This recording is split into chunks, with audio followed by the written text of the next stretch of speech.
It becomes problematic when you have acre upon acre upon acre of broccoli, because nothing in nature is 10,000 of one thing in one place. It's all a little bit of this and a little bit of that and a whole bunch of other things. Welcome to the Wise Traditions Podcast, sponsored by the Weston A. Price Foundation for Wise Traditions in Food, Farming, and the Healing Arts. We are your source for scientific knowledge and traditional wisdom to help you achieve optimal health. I'm your host, Hilda Labrada Gore. Our guest today is Celeste Longacre, a farmer and gardener who has been growing and preserving vegetables for over 35 years. She is a woman dedicated to helping others learn to do the same. In today's episode, there will be tips for the novice and experienced gardener alike. There will be ideas on how to go about testing your soil for mineral content and much, much more.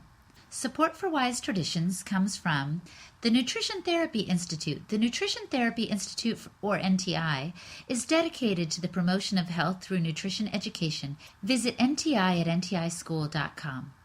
And listeners like you, your donations and membership contributions help support projects like this podcast. And now, on to the interview recorded at the Wise Traditions Conference in Anaheim last fall. Welcome, Celeste. Thank you. I'm glad to be here. So tell us, what is your mission?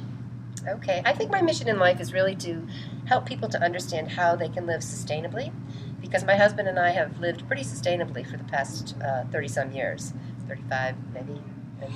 And what does that mean, to live sustainably? Well, what that means is to generate very little waste, to utilize everything that you can. We grow all our vegetables for the whole year in the backyard. We have chickens, so the chickens get the weeds from the garden. They get the kitchen scraps, unless they go into the compost. Actually, there are times, and this certainly is not every single week, but there are weeks when my husband takes to the dump the amount of trash that you could fit into a woman's purse. You're kidding me. I'm not kidding you. And it's not every week that happens, but many, many weeks that's how much trash we actually generate. Wow. I've read about people trying to have less impact, less waste, and it seems so far off for some of us. Tell us some of how you do it. Well, when you have a garden and you put things in the freezer or you can things, you use the same jars over and over and over again, and you take a basket out to the garden and you pick and you put it in the basket or you put it in a bowl. You don't have the paper bags or the plastic bags, or there's a lot of stuff that you just don't need. And what about for those of us that live in the city? Well, I think people are starting to bring their own bags and their own baskets to the store. That's a good way to start. And even if you live in the city, farmers markets are coming back now. For a long time, they were just gone.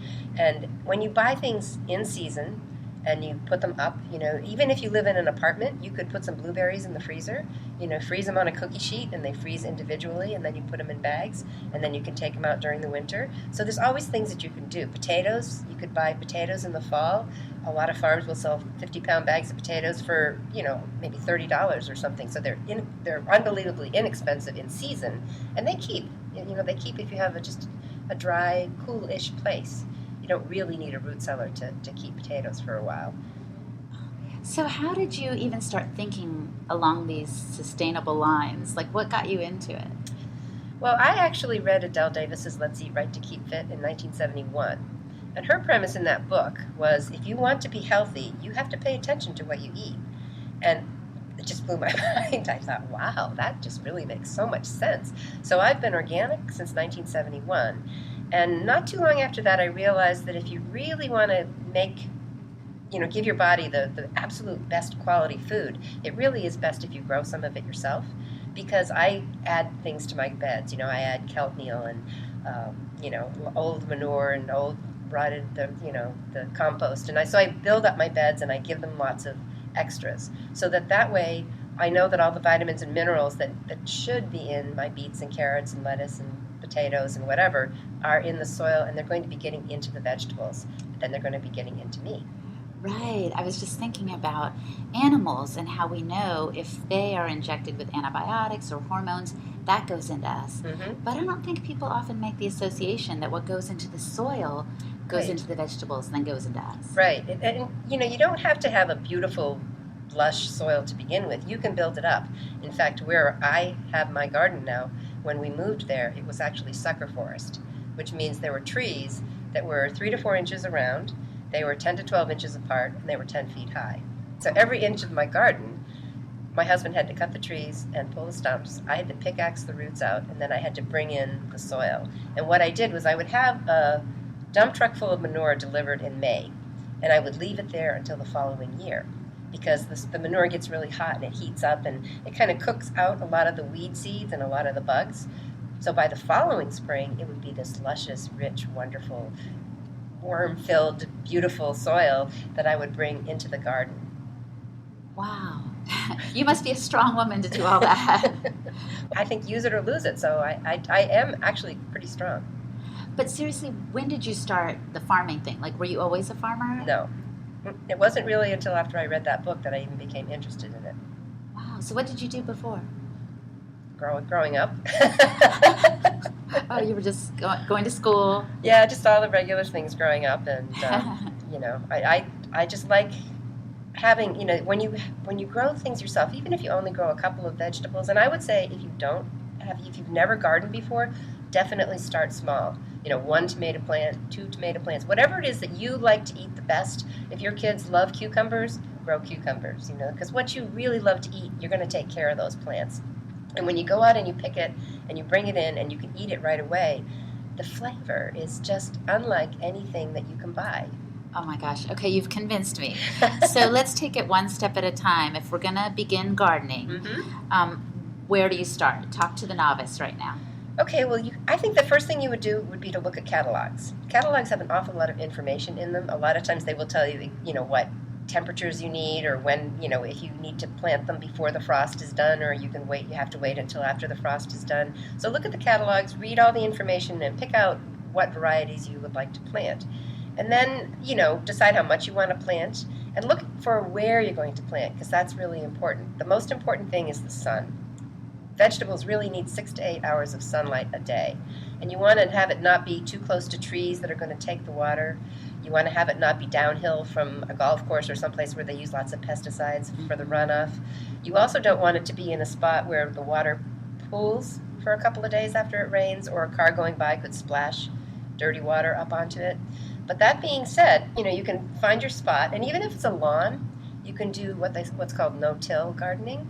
So you can take maybe 8 or 10 pieces of newspaper. Now, you want to check with the newspaper and make sure they're using soy ink, but a lot of newspapers now are using soy ink. So you don't want the colored pages or the glossy pages, but the regular black and white pages. Take those 6 to 8 layers and get them wet and put them on the lawn where you want to have a garden. And this is really a good thing to do in the fall. And then you get your maybe 6 or 8 inches of compost or old manure, and you put it on top of that, and you leave it for the winter. And by the spring, it's ready to plant. And you'd want to make sure that you don't make it too wide, because you want to be able to reach into the middle. So my beds are, maybe 3 feet wide is like a really ideal size, because you can sit on the ground. And what I do with my beds is when I go out to weed them, I sit on the ground, I reach everything I can, and then I move. And I reach everything I can, and then I move. And, another side benefit, it makes you very flexible. Because I don't do yoga, but I am very, very flexible. And when I do a class of stretching, I'm almost always one of the most flexible people in the class. And I think it's because I garden. I sit on the ground. Absolutely. We're all about wise traditions in our circles here. And people didn't used to go to gyms. I mean, that's a wise tradition. It's using your body in functional fitness and ways of work that you're doing that keeps you strong and well. So that's kind of a neat little testimony there about that. But so what vegetables did you start with when you started farming? I think I probably started with tomatoes. I think tomatoes is right up there with one of people's very favorites. The problem with tomatoes is when they get to be really, really ripe, they get really soft. So farmers can't afford to let the tomatoes get really, really ripe, because the first person that touches that tomato is going to damage it. It's going to put if you have a fingernail, it will go through the skin or whatever. So if you haven't had a tomato that's been really, really ripened on the vine, you haven't had a tomato. Oh, and I think people are getting aware of this, right? Yes. They buy the tomatoes in the store in the winter when it's off season too, and they're like, this just doesn't taste good. They're starting to come aware of it just because of how it tastes, right? Well, they're like plastic. I call them the plastic tomatoes. I don't buy tomatoes. But what I do with my tomatoes is I make it into spaghetti sauce, and I make it into Garden Delight, and I can it. And I call it summer in a jar. Oh, wow. Because it's so nice when, and living in New Hampshire, we deal with snow. We have lots of snow. Every year we have snow. It gets really cold. So it's really nice to go to the pantry and take out a jar of homemade spaghetti sauce and just heat it and cook up a little bit of pasta, and you're all set. So it's like when you eat it, you feel like you're back in the summer. Absolutely, yep. That freshness comes back. Yep. That sounds amazing. Can I come to your house Deliciousness. sometime? Absolutely. I love to feed people. Okay, awesome. I will do that. All right, so getting back. So you pick your area, even on your lawn. So many Even people on your have lawn, yep. manicured lawns, and then they go to the farmer's market to buy food, when they Right. could actually use part of their lawn Absolutely. for a garden. They absolutely could use part of their lawn for a garden. Why do you think they don't? Because I think in the past it's been sort of easy.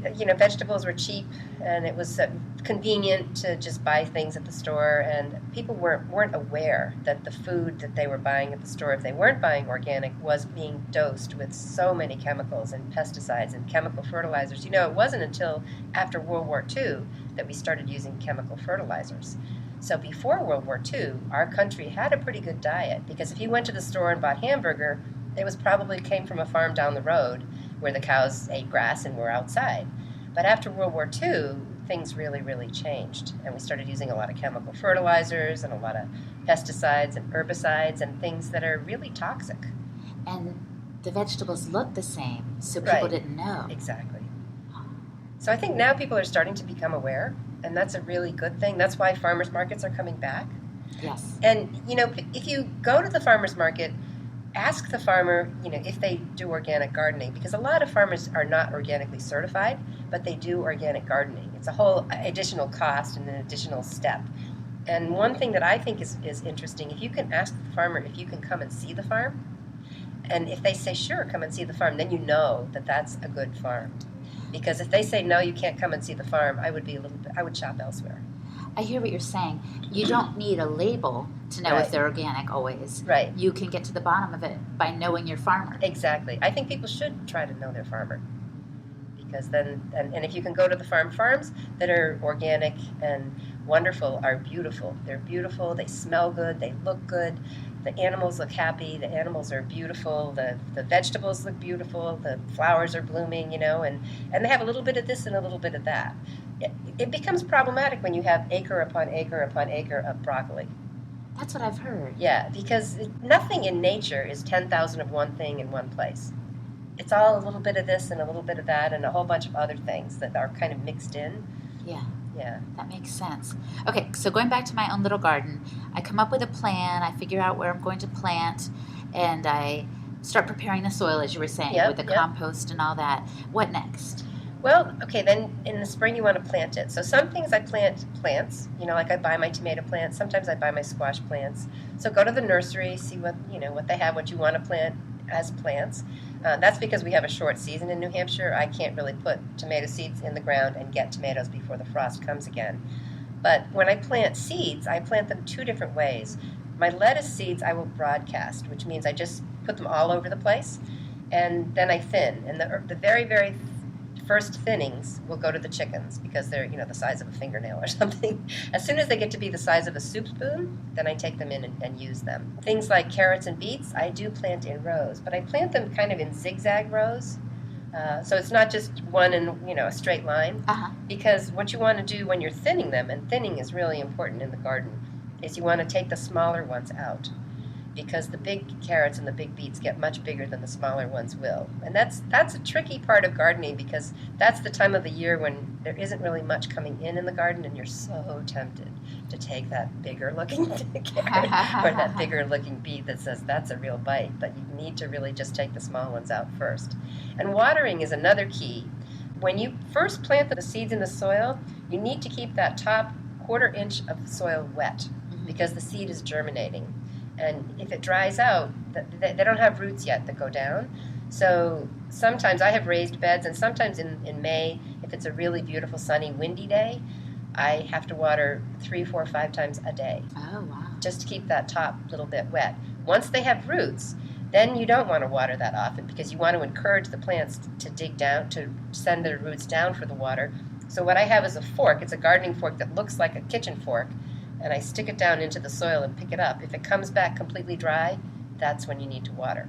Ah, okay. Because sometimes then when the top is wet, is dry, and it's wet underneath, you don't need to water yet. Uh-huh. So that's how you can tell. Wow, well, I'm listening to you talk and thinking, for the novice gardener, they're going to need guidance like this. Like, I wish they could just call you. Where should they go for help? I do a blog on my website, which is CelesteLongacre.com. Uh-huh. So I do give information. I give people guidance. I also have a book, Celeste Garden's Delights, that has all this information in it. It's got how to garden, how to can, how to freeze, how to dry, how to build a root cellar.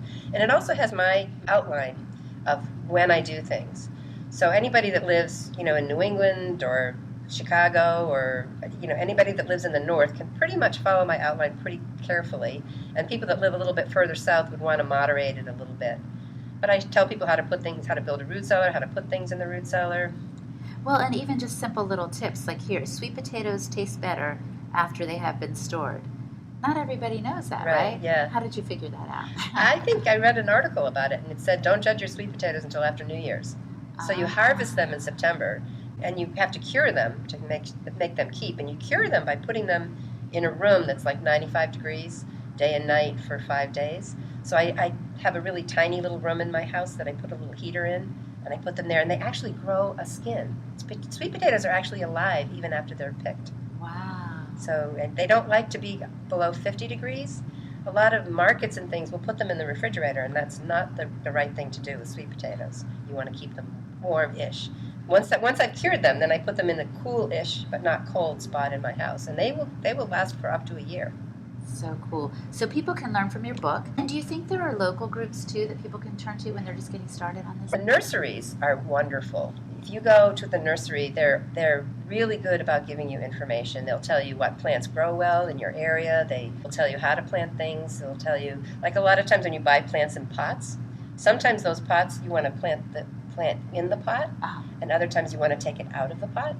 So you ask at the nursery, is this the kind of pot that I plant, or do I need to take the plant out of the pot to plant it? But, any local nurseries, small local nurseries, they just have so much knowledge, and they have knowledge of your area. They have knowledge of what bugs could be a problem. They have knowledge of what diseases could be a problem.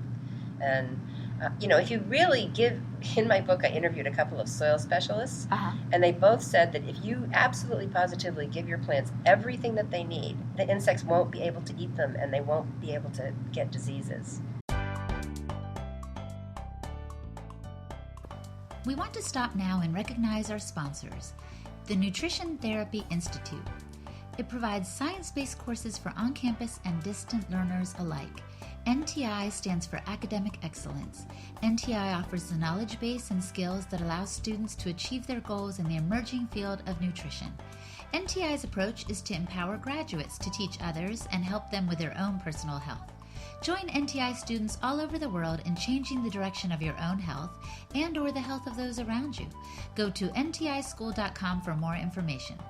And listeners like you, today we want to thank Jab1078, who reviewed the podcast on iTunes and said, "These are a must for anyone who cares about their health, their food, and the generations to come." Thanks, Jab1078. And now back to the program. I don't think anybody, or I wouldn't say anybody, most people do not give their plants absolutely everything that they need. So you do want to have your soil tested. After a while, get it tested so you may have a boron deficiency or you may have a calcium deficiency, but the testing will tell you. And again, extension services, county extension services will give you all that information. You can call them. It's free to call them. They also are a wealth of information. And testing soil is not very expensive. I think the last time it cost me $17 to get my soil tested. And they will tell you how to do it. And you bring the soil sample in, and then they will tell you what you need to put Because in. it would be a shame to plant things in soil that's deficient in something, because you're not going to get the most out of it. Like we were saying earlier, that the health of the vegetable and the nutrients and vitamins that you want is going to be optimized when the soil is good. Absolutely. Yep. Interesting. Okay, so we've gotten through the watering and the thinning, and now we're on to the harvesting. Yeah, that's the fun part. I guess so. Well, eating too, yes, right? that's the fun part. Okay. Yeah. With the beets and the carrots and the lettuce, you want to thin because everything needs room to grow. So basically, you just look at the plants. Even sometimes you plant plants a little bit too close together. Things like tomatoes need to be supported. You can, if I had 5 acres of garden, I would maybe let the tomatoes just sprawl on the ground. but I don't. And every inch of garden was so difficult for us to create that I make every inch of garden work really hard for me. So the tomatoes I grow up in cages, and I tie them in the cages, and they get harvested when they're nice and deep and red. And the beets and the carrots, I start thinning them probably in July and eating them. And the greens have even more vitamins and minerals than the beets themselves. Really? They do, yeah. I didn't know that. And a way to prepare them that is absolutely knock your socks off to die for. I wash them, break them into little pieces, steam them, and you turn them a couple times with tongs, and then I toss them with butter and grated cheese. Oh, that sounds so good. It's to die for. I'm definitely coming to your house now. I always just thought the beets because they were a rich red. Yeah, beets are really powerhouses. They have a lot of vitamins and minerals for us, but the greens have even more. Wow. Yeah. Okay, so that's how you go about harvesting. When you were talking about the size of your plot or your land, I was wondering, do you just farm for yourself or do you farm for others as well? Do you sell your produce? I do sell a little bit. More than that, what I try to do is I usually have, in the summertime, I will offer food for somebody to help me in the garden. So I have people come and help me because I do grow more than my husband and I can eat. Mm-hmm. So that way I get some help and it's somebody to talk to in the garden, and it's kind of fun, and then I give them all kinds of stuff to take home. And what else do you eat? Like, I feel like you're a very well person. Mm-hmm. What else do you eat? Hamburger, and I get together with 3 other people, and we buy a whole cow. So, it'll be grass-fed and wonderful. And then I have farmers that I buy chickens from, and turkeys, and pork, and steaks, and extra steaks, and hamburger. But I get it all right from the farm. I don't buy any of that stuff from the supermarket. So they make hot dogs and sausages, and I can get all that stuff right from the farm. I'm fortunate. I really feel fortunate to live in an area where I have all that available to me. I have raw milk available that I get right on the farm.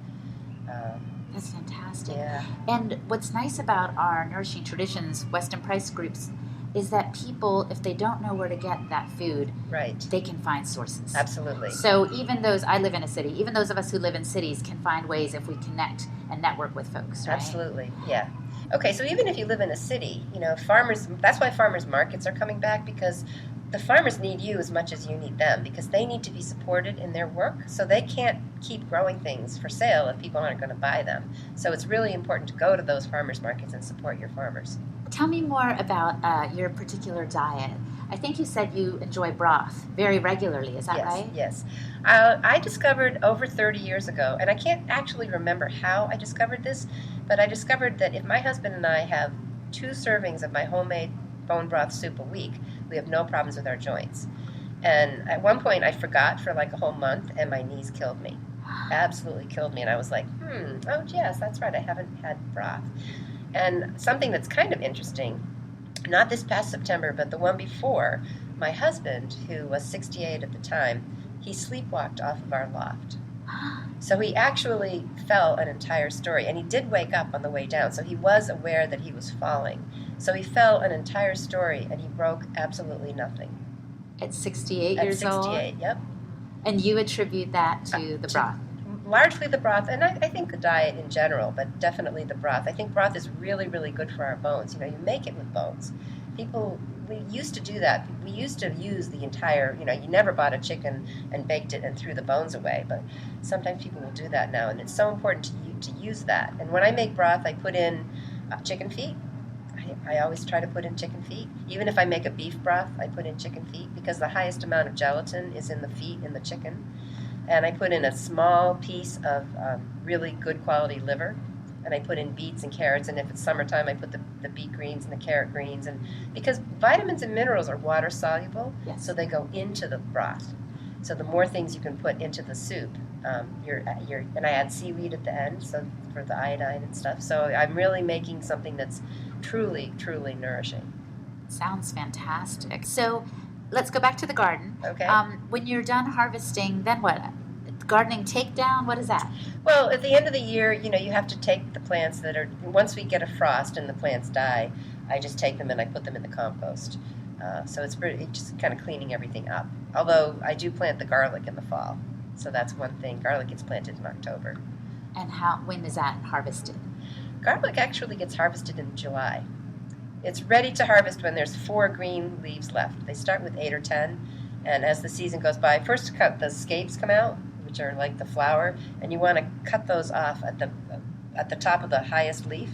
And you can ferment them, or you can stir fry them, or some people really love them. But you want to take that off so that the energy of the plant goes back down into the bulb, which is in the ground. And then when there's 4 green leaves left, the garlic is ready to harvest, because garlic never stops growing. If you don't harvest it, then it will lose the covering, and it will go back to starting to grow again, and it won't keep. So you want to take it out, and what I do is I take out 8 at a time, tie them in bundles, and hang them on my porch for 2 to 4 weeks. And then what's left of the green will die back, and then I cut off the tops, clean them up a little bit, and put them in a basket.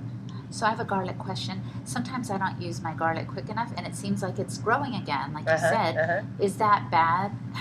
Can it still be used at that time? Yeah, I think it can still be used. I would smell it.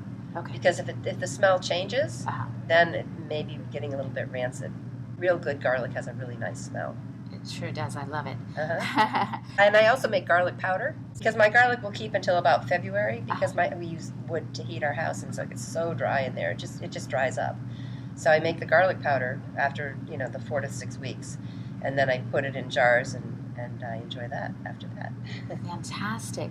Now, you sound like such a gardening whiz and pro. You've written this book, Celeste Garden Delights.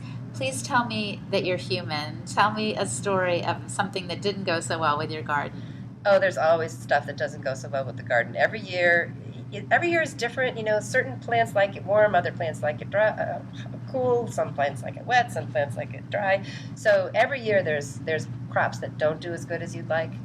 And if you have a compost pile, you're not throwing it away. You're just taking it and you're putting it into the compost pile. So it's going to be used. It's going to be utilized, even though it maybe didn't give you the beautiful plants that you wanted. But every year there are crops that don't quite do as well as you think, and then there are other crops that do way better. Some things are out of your control, right? Absolutely. The weather? Absolutely. And some years are better than other years, too. So, like this year, for me, it was a terrific gardening year. We just had it rained at night, So during the day, the sun was out. It was just, in New England, it was absolutely perfect. And of course, I think we deserved that after last winter. Oh, yes. Last winter with snow. That was a rough one.